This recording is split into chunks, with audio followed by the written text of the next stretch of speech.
BPJS entah kenapa biasanya nggak perlu. Biasanya cukup office. Saya juga nggak tahu behind-nya itu apa, latar belakangnya, tapi kenyataannya seperti itu. Pasien-pasien di Kencana itu lebih cenderung bikin kita deg-degan gitu ya, kok tiba-tiba denyut jantungnya turun, bradikardi gitu ya.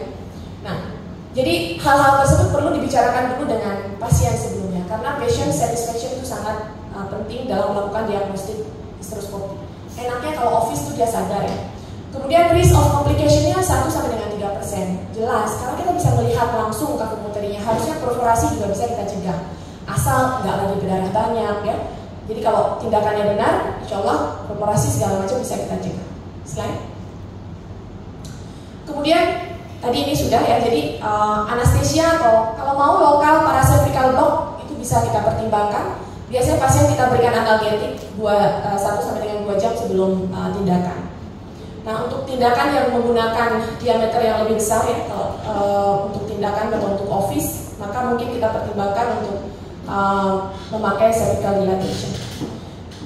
Komplikasi akan meningkat pada pemeriksaan yang lama dan sulit. Contoh, pada uterus yang sangat hiperangiofleksi, itu kadang-kadang histeroskopinya saya posisinya lebih seperti ini, 90 derajat, karena saking angiofleksinya. Nah, biasanya yang saya lakukan kalau seperti ini, saya USG dulu. Kita tahu dia sangat hiperante, maka kita minta blastnya agak penuh. Ya, kadang-kadang pasien BPJS kita udah lupa pasiennya yang mana, di jadwalnya 3 bulan yang lalu baru dapat jadwal gitu ya.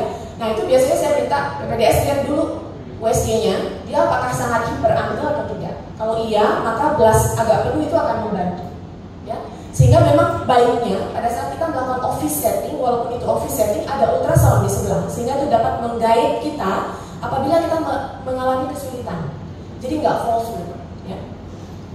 Kemudian kejadian perforasi ya pada diagnostik laparoskopi perlu dilakukan evaluasi lebih lanjut. Slide. Ya.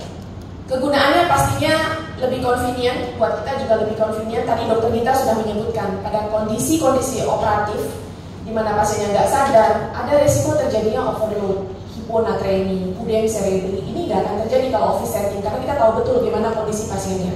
Kita bisa ajak ngobrol pasiennya, kita tahu ini cairannya udah banyak atau belum ya, jadi sangat memudahkan ya. Nah, pada kondisi-kondisi tertentu, misalnya ada endometrial polyps, nggak multiple, cuma 1 atau 2, sangat memungkinkan langsung diambil pada saat diagnostik. Ya. Tetapi kalau banyak multiple, lihat kondisi pasiennya.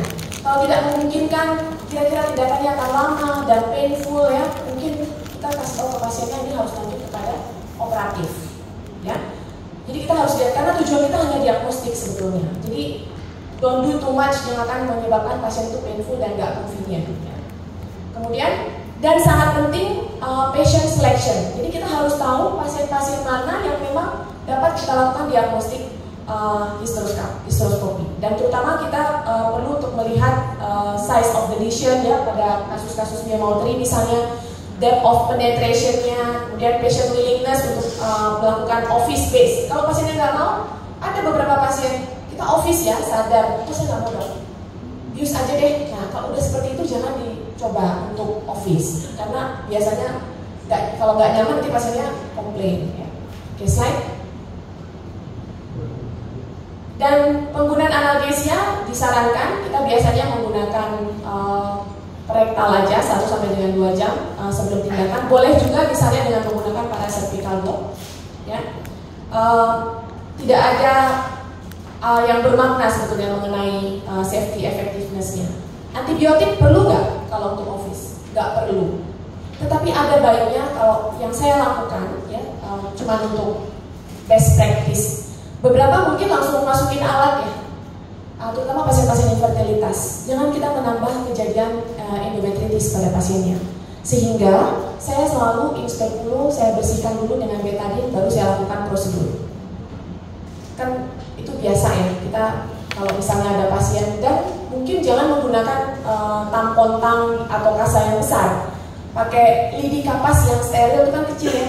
Kemudian celupin ke dalam betadine, bersihkan vagina dan sekitar serviks. Kemudian baru saya lakukan tindakan. Saya selalu seperti itu. Jadi jangan sampai tindakan kita menambah hal yang baru. Ya. Kemudian komplikasi dari fluid overload Kalau office sih biasanya jarang ya, tapi biasanya saya batasin. Kalau udah berapa kalau saya tindakannya susah, sulit. Saya tanya sudah berapa banyak cairan yang masuk, defisitnya sudah berapa, ya. Walaupun biasanya cenderung aman untuk yang office. Slide. Apa tujuannya? Untuk melihat endocervix. Jadi kita selalu dari awal lihat cervixnya bagaimana, apakah ada polip endocervix. Kemudian kadang-kadang polip endocervix itu nggak ketahuan dari pemeriksaan ultrasonografi. Lalu uterine cavity, kita masuk lebih dalam, lihat kanalis verticalisnya, kemudian kita lihat uterine cavity-nya, lalu kita lihat endometriumnya, ada polip yang kecil atau tidak ya. Kemudian lihat tuba ostium. Jadi kalau menggunakan 30 derajat itu sangat mudah. Ketika kita masuk ke dalam kafum, kita udah mengidentifikasi semuanya. Tinggal geser ke kanan, geser ke kiri, langsung udah bisa melihat ostium tubanya ya. Kemudian juga yang penting sekali adalah in general adalah office setting. Beberapa rumah sakit tidak memungkinkan. Contoh saya di RSUI nggak punya office setting, sehingga kalau mau diagnostik aja mereka harus masuk kamar operasi. Tapi ya hanya dilakukan untuk pasien-pasien BPJS ya. Slide. Ya, ini indikasi dan untuk mungkin saya diagnostik aja. Yang pertama adalah unexplained AUB ya. Kemudian peri dan postmenopausal bleeding. Kita tahu pada pasien-pasien dengan postmenopausal bleeding kalau EL-nya lebih dari 5, maka itu indikasi untuk melakukan diagnostik ya. Kemudian pada pasien-pasien dengan kegagalan IVF ya, kemudian kita perlu mengevaluasi kafum, abnormal HSG, unexplained infertility ya. Pasti unexplained infertility kita ingin cari tahu, jangan-jangan ada endometritis, kenapa kok pasien ini nggak hamil-hamil? Endometritis nggak kelihatan dari pemeriksaan USG. Recurrent pregnancy loss ya. Atau bisa juga dilakukan sebelum IVF. Biasanya saya selalu tawarkan pada pasien-pasien yang akan transfer. Bu, mau di hysteroscopy dulu apa tidak? Kalau pasiennya nggak mau ya sudah. Saya, dok ada kelainan nggak? Saya nggak menemukan apa-apa dari pemeriksaan ultrasonografi, tetapi ada beberapa hal yang kita nggak bisa lihat dari USG. Dan ketahuannya pada saat pemeriksaan hysteroscopy, contoh micropolyps. Dan ini kejadian. Saya pernah ada pasien baru-baru ini, endometriosis bilateral. AMH-nya udah sangat rendah sehingga hanya dilakukan aspirasi saja, dilanjutkan dengan IVF. Dapat 5 embrio blastosis stage. Tapi ada hydrosalpin, pasiennya pada saat itu nggak mau diangkat hydrosalpinnya. Dia bilang sama suaminya, pokoknya mas nanti wanti-wanti kalau dipanggil sama dokter kamar operasinya, aku nggak mau ya tubanya diangkat. Beneran aja, habis selesai mau transfer, kita hysteroscopy dulu deh. Micropolypnya banyak banget kayak bunga pepaya gitu, banyak berderet, cantik gitu ya. Tapi sayangnya nggak cantik buat implantasi. Nah, kemudian akhirnya saya lanjutkan untuk hysteroscopy. Dan saya sarankan kita ambil deh salpinnya karena kayaknya ini bisa berasal dari hydrosalpin kan karena micropolyp itu sangat berkaitan dengan infeksi ya, endometritis. Slide. Oke. Kemudian kontraindikasi akut atau chronic upper genital tract infection, kemudian ada riset baru terjadi ya di uterine perforation, pregnancy pasti nggak boleh. Cervical malignancy ya sulit juga ya, biasanya stenosis, resiko bleeding. Slide. Ini tadi dokter kita sudah menjelaskan ya. Intinya pada diagnostik kita menggunakan hysteroscop yang diameternya kecil. Jadi Nona bisa nggak? Bisa, Nona bisa. Kita jelaskan bahwa ini tidak akan mengganggu saraf udara karena diameternya kecil. Jadi kalau hysteroscopy aja bisa. Misalnya pada Nona dengan amenorrhea primer, jelas mungkin kita curiga adanya suatu TB ya, TB genital ya, kita bisa mau melakukan biopsi, itu masih bisa. Cuman harus hati-hati tindakannya ya. Dan yang sangat penting adalah energy sources-nya ya. Saya rasa ini lebih kepada operatif. Slide. Ya.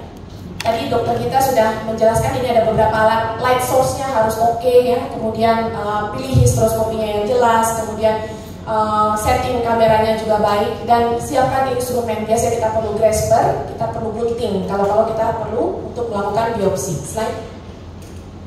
Ini adalah settingnya. Ini ada agak kurang sedikit. Biasanya ada USG di sebelah kiri, di sebelah kanan dari tempat tidur untuk memudahkan kita kalau ternyata tindakannya sangat sulit ya karena arah terus. Slide. Ya. Tadi dokter kita sudah menjelaskan, saya nggak banyak-banyak di sini. Intinya kita memerlukan media distensi untuk membuka kafum. Dulu kita menggunakan CO2. Visualisasinya lebih baik pada CO2, tapi sekarang sudah banyak ditinggal. Kita menggunakan air dan yang clear, bukan yang berat molekulnya ya, untuk menghindari komplikasi. Nah, sebetulnya tekanannya tidak perlu tinggi. Biasanya pada office setting kita cuma perlu 80 mm Hg aja. Kemudian Jadi jangan sampai terjadi, jadi kita men-setting pressure yang masih memungkinkan untuk memvisualisasi dengan baik kafum uteri tanpa terjadi komplikasi pada pasien. 80 mm Hg itu sudah sufficient ya. Ya, ini adalah beberapa contoh ya untuk melebarkan kafum uteri dengan menggunakan media distensi. Kalau kita lihat di sini tidak pakai pressure yang pertama, ya ini pakai pressure, ini yang biasa kita pakai ya. Kalau ini pada operatif biasanya, settingnya tekanannya saya biasanya pakainya sekitar 100. Slide. Ya, yang biasa kita pakai pressure bag seperti ini saja untuk water atau water based distension medium ya. Slide. Jadi pasti untuk diagnostik kita harus familiar dengan alat ya. Bagaimana men-settingnya, alat mana yang akan kita pakai, bisa menggunakan gesture dengan baik, mengarahkan kamera ke kanan dan ke kiri ya, karena kadang-kadang perlu teknik yang mau diambil di atas, arahnya kemana ya. Kemudian be able to overcome the technical problems ya. Jadi kadang-kadang sangat ekstensi ya, kadang-kadang perlu untuk ditekan sedikit, perlu asisten, perlu ultrasound ya. Slide. Ya ini ada Dokter Yan di sini ya. Saya mau ambil foto sendiri nggak sempet-sempet, jadi masih pakai foto Dokter Yan. Nah ini setting ideal ya kita lakukan di Kintani ya, nanti teman-teman sekalian bisa melihat ya. Ini kita ada di sini ada monitornya ya, LED-nya, kemudian ini pasiennya ada di sini, lalu ini pressure bag-nya ada di sini ya. Kemudian operator biasanya duduk di sini dan di sini ada ultrasound kalau kita memerlukan. Dan bahkan di dalam penilaian kami itu ada apakah dilakukan ultrasonografi setelah tindakan. Misalnya untuk melihat tadinya nggak ada cairan bebas, lalu ada cairan bebas di kafum 12. Ada kemungkinan tubanya mungkin paten gitu ya. Oke, slide. Ya. Ini untuk melihat uterine cavity-nya ya. Ini tadi saya sudah jelaskan kita menggunakan yang 30 derajat ya. Kita taruh 1 sampai dengan 1 cm dari fundus, kita sudah bisa mengevaluasi kafum dan rongga kafum uteri, fundus dan kedua ostium. Slide. Kalau ingin melihat tekanan ke kiri tinggal dirubah saja. Nah, ini kegunaannya. Bisa kalau kita lihat di sini dari ultrasound, kita lihat ada gambar 3D ultrasound, kita lihat ada gambar septum dan ini sesuai dengan yang kita temukan pada ultrasonografi. Saya pernah mendapatkan 2 kasus, saya menemukan septum, nggak sengaja dari ultrasound, tapi memang nggak terlalu dalam septumnya. Alhamdulillah pasiennya sudah hamil sekarang, jadi nggak ketemu dari pemeriksaan ultrasonografi, tapi kelihatan. Jadi saya minta 3D ke Dr. Herbert pada saat itu, nggak kelihatan, nggak apa-apa nih lanjut aja transfer. Alhamdulillah pasiennya hamil. Slide. Nah ini ostium tuba, salah satu yang kita dapat gunakan untuk diagnostik pada pasien-pasien dengan infertilitas misalnya ya, kita bisa menilai patensi tuba dengan menggunakan bubble test. Kita goyangkan sedikit ya, ininya apa namanya pressure bag-nya, kemudian bubble-nya akan keluar. Kalau bubble-nya bisa pass through this ostium, both ostium, maka kemungkinan dia paten. Tapi memang size bubble-nya kadang-kadang nggak sama antara satu dan yang lain. Slide. Ini video, bisa diputar? Ya, ini pada pasien tuli parah ya, jadi belum pernah melahirkan, infertilitas. Tadi kita lihat serviksnya normal ya. Kemudian ini masih kanalis cervicalis, ini sudah ostium tuba, normal ya, tidak ada masalah. Ini karena kegesek sama stroskop aja. Ini kalau pasien sudah hari ke-10, ini sebenarnya dijadwalkan di hari ke-8, pasiennya nggak bisa. Tapi karena mau segera transfer, akhirnya hari ke-10. Itu sudah banyak gangguan berupa endometrium yang lepas-lepas. Itu enak banget kalau kita pada hari ke-7, itu bersih. Nggak kelihatan, kalau memang udah berhenti headnya, tapi jangan masih berdarah. Itu jelas clear banget kafum uterinya. Slide. Slide berikutnya. Ya. Diagnostik histeroskopi ya, kita harus betul-betul bisa mengevaluasi kafum uterinya secara adekuat, melihat dan hati-hati dapat menyebabkan false passage, kemudian perforasi atau bleeding. Bleeding biasanya kalau kita melakukan dengan 30 derajat, kita lihat ada black hole, itu harus selalu di jam 6. Tapi ketika kita memaksa masuk, ketika black hole-nya tidak di jam 6, maka biasanya dia akan menabrak rongga, menabrak uterine cavity, dinding uterusnya, sehingga bisa membuat bleeding. Slide. Ya. Kemudian bagaimana dengan pada pasien-pasien dengan CA endometrium? Banyak pertanyaan. Pada pasien dengan CA endometrium, boleh nggak sih kita diagnostik histeroskopi? Bukannya dia akan malah mendorong sel-sel kansernya masuk ke dalam abdomen. Ternyata dalam suatu penelitian dikatakan nggak bermakna. Jadi masih boleh kita lakukan, terutama pada stage yang early stage. Mungkin kalau yang sudah advance dari USG pun kita udah tahu ya. karena dia sudah melewati lamina basalis ya, setengah myometrium misalnya. Tapi kalau pada early stage mungkin justru kita apalagi biasanya vokal, pada kasus-kasus yang vokal itu sangat membantu. Dan pressure-nya mungkin jangan terlalu tinggi sehingga adekuat visualisasi masih kelihatan tanpa kita menginjus cancer-nya masuk ke kafum abdomen, rongga abdomen. Slide. Ya, ini hal-hal yang dapat saya sampaikan. Ya, kurang lebih pertimbangan praoperasi, persiapan pasien yang baik ya, mungkin edukasi bahwa ini akan sedikit menyakitkan, terutama ketika cairannya masuk ke dalam kafum uteri, kemudian instrumennya baik, dipersiapkan dengan baik sebelum tindakan, gunakan media distensi yang baik dan persiapan pasien yang baik untuk histeroskopi. Seperti tadi, misalnya kita akan memprediksi kalau dia hiperante, mungkin gelasnya jangan terlalu kosong, sehingga akan sedikit memudahkan kita. Terima kasih. Assalamualaikum warahmatullahi wabarakatuh. Saya kembalikan ke Dr. Priyanka. Terima kasih Dr. Mula. Kalau ada yang bertanya, tahan dulu pertanyaannya. Kita nanti ada sesi khusus untuk diskusi. Sebelum lanjut ke materi berikutnya, ini sudah hadir Dr. Suskan sebagai Kepala Departemen dan Ketua Panitia JKPNGO yang ke-7. Kami minta kesediaan Dr. Suskan untuk memberikan sambutan dok di acara workshop histeroskopi.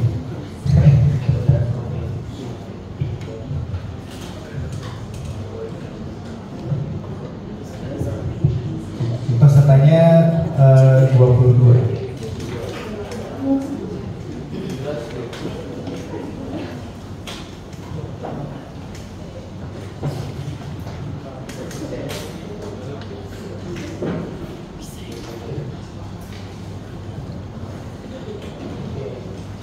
Terima kasih Dr. Priyanka. Assalamualaikum warahmatullahi wabarakatuh. Waalaikumsalam. Sudah memanjatkan puji syukur pada Allah Subhanahu wa Ta'ala pada hari ini kita bisa berkumpul di hari Jumat tanggal 3 Mei 2024 dalam acara histeroskopi. Dan salam dan salam saya sampaikan pada Rasulullah, semoga acara kita juga berkah, dapat ilmu yang bermanfaat khususnya untuk praktek kita sehari-hari dan membantu pasien. Jadi saya ucapkan selamat datang pada peserta histeroskopi di rangkaian acara JKPNGO ke-7 ini. Acara histeroskopi ini sekarang tren sudah makin maju. Malah kalau bisa tempat praktek itu samping ada tempat meja ginekologi, USG, histeroskopi, sitoskopi, kolposkopi, office. Saya pergi ke Hong Kong, Profesor siapa tuh namanya Profesor lagi. Kita diajak makan pun diajak juga ke ruang prakteknya, lengkap semua itu. Itu nyanyiin Prof. Endi. Standarnya Prof. Endi ada kolposkopi, USG. Nah kalau urologi ini dalam sitoskopi.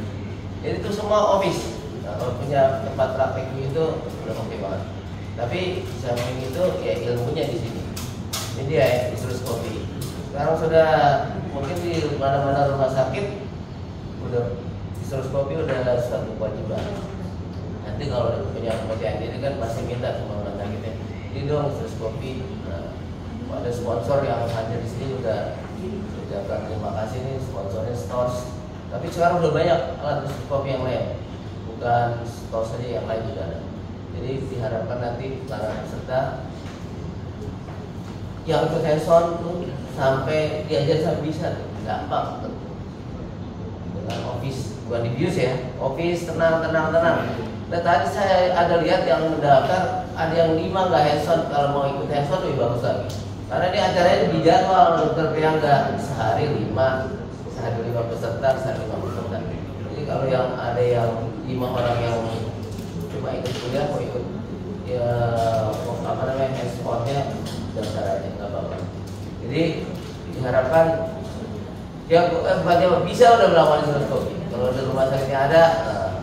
Terus kalau ragu-ragu lagi datang aja ke kita, ini belum mahir, datang aja sini atau bawa pasien ke sini, kita diajarin menu Korea, dibimbing di sebelah. Kita ini pasien di bawah, jadi kita ceritanya nanti ada terus saja. Jadi kita hubungan nggak sampai di sini aja. Nanti kalau ada ragu-ragu, kita bisa kontak dengan yang pengajar yang ada di kita di sini, bawa pasiennya langsung kita pilih. Jadi hubungan nggak sampai di situ saja. Dan jangan lupa acara JKPNGO ke-8 juga masih ada. Ikuti terus karena biar bagaimanapun update itu saja. Dan saya ucapkan terima kasih. pada semua peserta. Walaupun ada pertanyaan, kenapa JKPNGO itu harus ikut simposium seminar dulu, nggak mau semuanya? Nggak ada sebenarnya. Jadi simposium itu tujuannya untuk filosofi, ilmu yang lain juga sebagai psikologi obstetrik. Nah, baru jadi ada beberapa orang mau datang workshop aja nggak boleh. Jadi mohon maaf itu kalau ada yang sempat nanya-nanya begitu. Jadi kalau saya belajar dari Ayuga, terus mau ikut Ayuga itu harus ikut simposium dulu baru workshop. Beda dengan fit ya. Kalau fit kan ada prapit. Nah, saya nggak bikin prapit karena prapit fit itu saya udah analisa. Dokter datang di fit cuma di depan mobil itu orang-orang. Tapi di JKPNGO ini yang kemarin sampai jam 6 sore masih ada itu sampai maghrib aja. Udah azan udah stop aja kalau masih mau diskusi. Jadi itu dia. Jadi acara kita seperti menyerupai Vigo. Kalau yang pernah ikut Vigo di Paris, tapi orang Indonesia ikut Vigo Paris sudah sampai selesai. Kayaknya di situ jalan-jalan ke orang mana. Nah, saya kebetulan menikmati Vigo di Paris.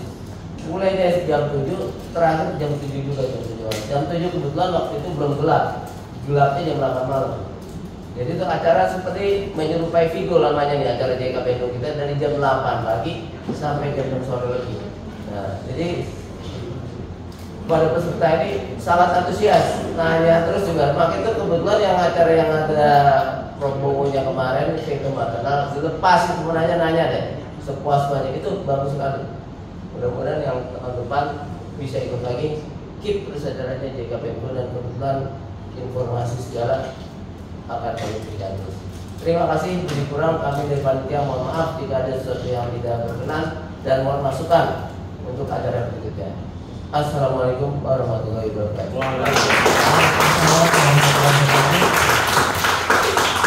Terima kasih banyak Dr. Siska.